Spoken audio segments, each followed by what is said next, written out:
right in this area. Right. And not only that, but she led a military raid up the Combahee River. Just after Beto. That's right, yeah. June 3rd, 1863. Oh, wow. Yeah. And after the raid, they assembled at the church. She led the raid. She led the raid. Oh my gosh. Yeah. What she did is she recruited spies and scouts, and they were able to penetrate the inland. Right. And on one night, over 750 enslaved persons were freed. Wow. It is known as the Combahee River Raid. Wow. Amazing woman. Yes. Yeah. Sounds This like- is She the has a bakery here. She had, yeah, the building's no longer standing, but the bakery was right here, down the street over basically here. how the monument will look. Wow. And it will be in this area. Oh, that's great. World-renowned sculptor Ed White is doing the monument. You may be familiar with his work, the African-American monument on the State House grounds in Texas. Okay. Ed White did that Okay. monument. Absolutely. We're Yeah, pleased we've been to there. have him. Yeah. Okay, great. Oh, that's wonderful. Yeah. I did not know that story about Harriet Tubman leading the raid, and I was just talking with somebody about the story of Robert Smalls commandeering a ship and running the blockade. Yeah, just amazing that that's coming out of Beaufort. That's it. Yeah. Two of the most Two of the most extraordinary significant things that feet happened right there. Yeah. Right Yeah. there. And the sad thing about it is that most Americans never knew that Harriet Tubman was here in Houston County, Yeah. South Carolina. Much less did they know about her releasing over 750 people who would have been Gullah Geechee people. So they were all along the rice plantations, still working, as we would say when big shooting thing been a start. And I don't know what the Yeti bottom called the Civil War. So when the Civil War began, they were still there working. And here she was able to communicate with them and then get them to join forces. Wow. And that helped turn the tide Wow. of the Civil Yeah. War. That's powerful. That's why we Yeah. want others to know. You know about Exactly. So tell me when this becomes a reality. We are hoping, we launched the campaign in 2016, and we're raising funds from the private sector. Okay. And it was our goal to have it completed in 2020. So I think we are on course. We're still raising funds, but I think we are on course to have it done in 2020. Not to say that donations are we still need not being Yeah, accepted. that's right. Still Yes, accepted. let's encourage that. Yeah, Yes, once absolutely. people hear about it, they really want to They be really a part want to of be it. a part Oh, of it. that's beautiful. And so, yeah, so it's not, as we say, and they are dry long soap. It really happened right here in Beaufort, and that's why when you say, why here? It's because Harriet Tubman lived right around here. Yeah. And then I'm a native of St. Helena Island, which is 2 bridges over, and she also, after that raid, came over there to an encampment. Wow. Because some of that 757 ended up living there in sort of a freedman's village.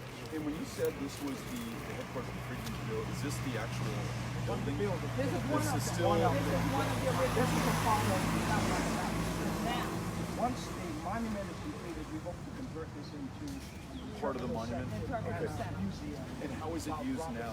We have offices and classrooms Okay. now. Okay, good. Yeah, it's beautiful and amazing it's been preserved That's Oh, what we yeah. all these years. Yeah, that's the one thing. They call this beautiful Beaufort by the sea. And part of that beauty is not only the Spanish moss that you see here, and as people tell us the way we the crack we keep down young thing like that, but it's also the beauty of these historic buildings that they're not replicated. These are actually the original buildings, and people here love our story so much that people have kept them and maintained them in spite of the fact that we are in a hurricane zone. You know, I So think it's that's withstood pretty- every storm. It has.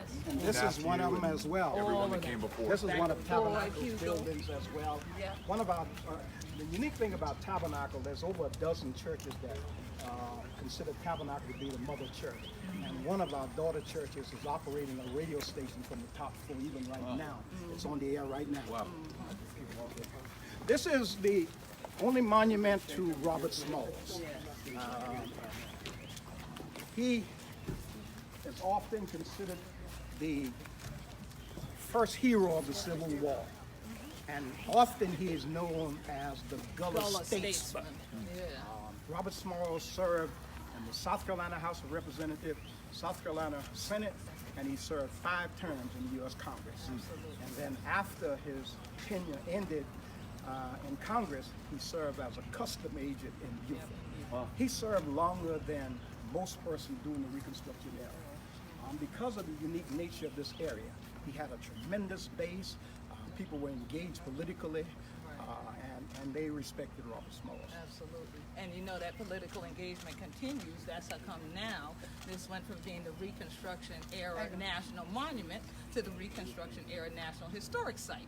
So we have a little office down there, but all of this is part of it. So it's a multi-site place that people can come and learn more about these powerful stories, about people like Robert Smalls and Harriet Tubman and the 1st South Carolina Volunteer Regiment that most history books do not have the pages in there to tell the stories of what they really, really did for us. And can you imagine what he said in November of 1895? My race needs no special defense. For the past history of them in this country prove them to be the equal of any people anywhere. All they need is an equal chance in the battle of life. And that was said in November of 1895. It's certainly still true today. Absolutely. Absolutely. A lot of people don't realize that Robert Smalls is also buried here. Right. He's buried right at the end of this walkway. Robert Smalls and both of his wives, one of his wives died and then he remarried. So Robert Smalls is actually buried right here. And his gravesite is also part of the National Park Service underground network, the Freedom Program. Oh, wow. Robert Smalls. And so when people, you mentioned the stories that are not told in our textbooks that many American children don't know. Right. So the fact that this is preserved and is part of this larger memorial or tribute to those who sacrificed and struggled so that we could be this country today, they're going to come here. That's why They're going to so pay hard. the tribute here, and now they're also going to include Harriet Tubman. Right. I love that. Right, and it's so powerful, especially for girls to know about Harriet Tubman and women to know about Harriet Tubman.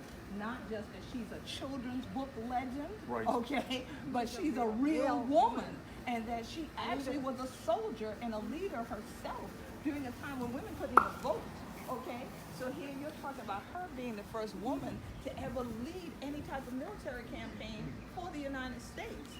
And so how powerful is that if we want to inspire the next generation of women to say, let's get out here, let's be involved, let's be engaged, and let's make something happen, for real. Yeah. Wow. Like I said, both of his wives are buried there and one of his daughters. And people all day, you'll find buggy tours, school kids coming, researchers, historians, constantly coming to Beaufort to learn more about the uniqueness of Robert Smalls, about Harriet Tubman, but also about that Reconstruction era. What was it about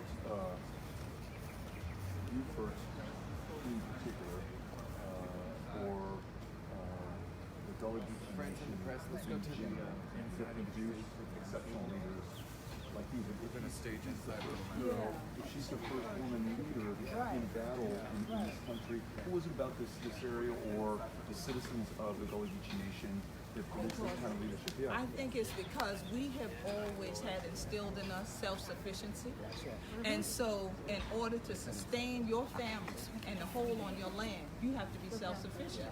And that's going to take you being willing to fight for it sometimes. And so that's always what my elders taught me. That's what our ancestors instilled in us. And that's what we still represent for them. Like my mother and them, there's a song we sing, said, "Oh, don't turn back and make my leader shame." So we never want to shame our ancestors. We always want to uphold what they did. And I feel that their leadership is in our DNA. I love that. Yeah. We can walk on this way. And they instilled that in us. I mean, they really honored education, family, their religious foundations, but also land ownership. Ownership. Yeah. Yeah. We just wanted to Excuse me, one. enjoy. I'm so glad that you're going to be here. Just reading about you and hearing about you from Lauren, she tells me that in addition to everything else, you're also a playwright. That's true. That's true. I can't wait to hear you speak and get to know you a little bit more. Thank you for being part of this. No problem. I came from, Arel and I came from Charleston, so we were just here. Thank you. Yes, yes. Queen and I are very close connected. Okay. So I would miss the opportunity. Thank you. We're really, really grateful. Thank you. And excited for you to join us. Thank you. Yeah. Thank you so much. Are you joining us now? Yes. Okay, I am. great. How are you? I knew it could only be one vanity. Yes, when they said it's vanity, I'm like, vanity's coming. You know, I maybe drive down. Yeah. Thank you. Come see the people real quick. Yes, Beto. for real. Nice to meet you. Yeah. So now, can we take a picture before the rest of the camera come back? Okay.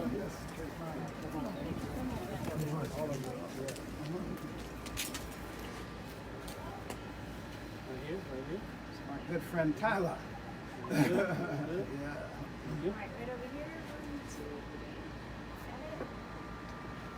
I'm gonna grab one more. 1, 2, 3.